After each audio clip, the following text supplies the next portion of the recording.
Hi, welcome to the Daily Records High School Football Insider Ohio Cardinal Conference preview for the 2013 season. I'm Daily Record sports editor Aaron Dorksen, along with Mike Plant. And Mike, last year there were tri-champions in this league, Mansfield Senior, Mansfield Madison, West Holmes, but this year most people are pointing to just one of those teams as a clear-cut favorite. Yeah, it's hard to imagine the OCC being any more balanced than it was a year ago when Mansfield Senior, Mansfield Madison, and West Holmes shared the championship. But signs are pointing to that this year, although, like you said, the clear favorite I think would be Mansfield Senior, just based on what's returning and the job head coach Chioke Bradley's done over there in just a short couple of years. He's got the numbers up. And this year's Tigers, TY Tigers, include returning quarterback Jalen Reese and wide receiver Czech Washington are going to be a pretty good passing combination. And on defense, two of the best players in the league last year were defensive end Antonio Sandifer, although with his size he's more of a stand-up kind of guy, outside linebacker type, and inside linebacker Jaleel Taylor. Those are really four of the best players in the OCC, so that's a pretty good base to build around. And then running down our predictions as we took a vote on our staff, we've got Ashland pick number 2 or number 2, and Ashland, Aaron, always loses people, but that's more of a respect vote than anything else. With 4 OCC titles, they've got twice as many as any other school. Yep. Which is a testament to head coach Scott Valentine and the program he's built over there. They're going to have a new quarterback this year for the 3rd consecutive year, Nick Zerker. But before anybody gets alarmed over in Ashland about that, you know, they've done that last year. They had Tyson Vogel step in and throw for almost 3,000 yards in his first year under center. So we're starting it out with Mansfield Senior and Ashland, and then after that, we got some local representation, but really, like we said, any of those teams could finish in any of the next 6 places. Yeah, we actually, even though they went 3-7 last year when we did our votes, Worcester came out ranked 3rd in the preseason, and then it went Mansfield Madison 4th, West Holmes 5th, Lexington 6th, Orville 7th, and Clear Fork 8th. Really, all these teams have major question marks, good talent, good newcomers. You look at Worcester, for instance, they returned Cam Doherty, easily one of the best quarterbacks in the league, a 6'5" junior. He set school records for yards passing, was around 2,000 yards in TDs. But he lost all 4 wide receivers and the running back, and yet Worcester feels like they could be just as good.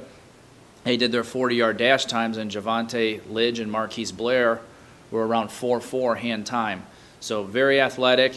Worcester has a lot of linemen back, which is, you always want to see that. On the flip side, West Holmes, they only have their center back. So big question marks there. Their projected starting quarterback, Brody Miller, hurt in the preseason, but yet they returned Lane Perrone, a 2,000-yard rusher, and scored 33 touchdowns, both school records. So there's a lot of positives, but then a lot of question marks, and it really makes the OCC, we always say it's incredibly even, but this is as even as I ever remember it, Mike. Yeah, the 3rd local team that we have in the OCC, Orville, coming off in a very uncharacteristic 1-9 season that saw them go winless in the OCC. I know in talking to head coach Doug DeVault, he's real upbeat about heading into the season. The first order of business, of course, will be to snap their 9-game losing streak. But Orville, there's not much margin for error for the Red Riders. They've got some depth issues. So they can't really afford any injuries. But what's there is quality. Joel Zook, who has had a kind of a star-crossed high school career with injuries. When he's healthy, he's getting some looks from Mid-American schools. He'd be a good running back and a two-way player. Most of the Red Riders are two-way players with not many more than 30 on the roster. Trevor Summers is another real solid player. He'll be an inside linebacker, and Doug's going to play him at tight end this year to try to get him the ball some. One question mark yet, Doug is real excited about sophomore quarterback Luke Smith. Of course, Smith is a name more known for basketball over in Orville. This is the grandson of Steve Smith, the late, great Hall of Fame basketball coach at Orville.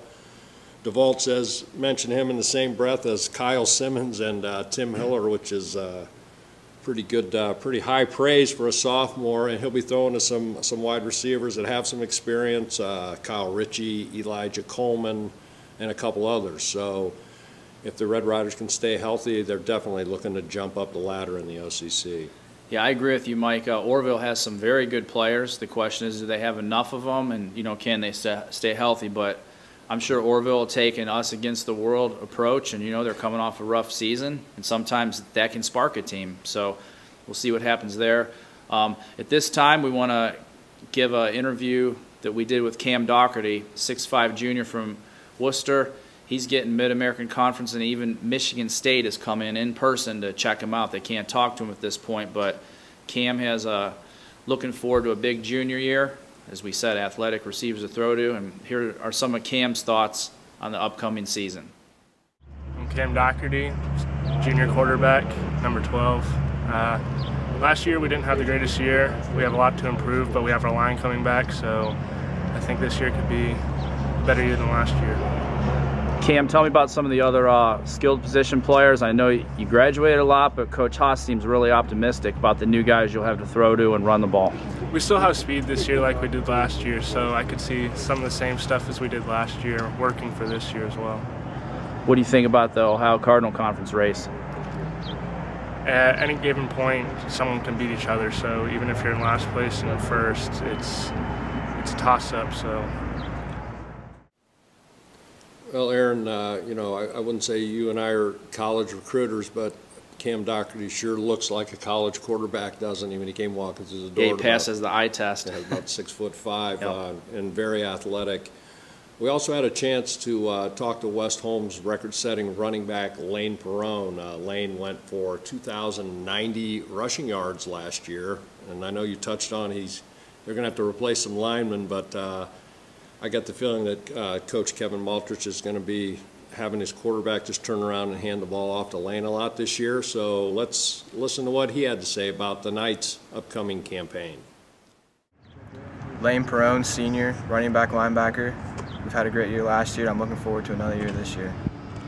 You went the farthest your team's ever went in school history in the playoffs, Lane, but I know you lost some real key guys. What are some of the key positions you think the team will need to be able to repeat that kind of success?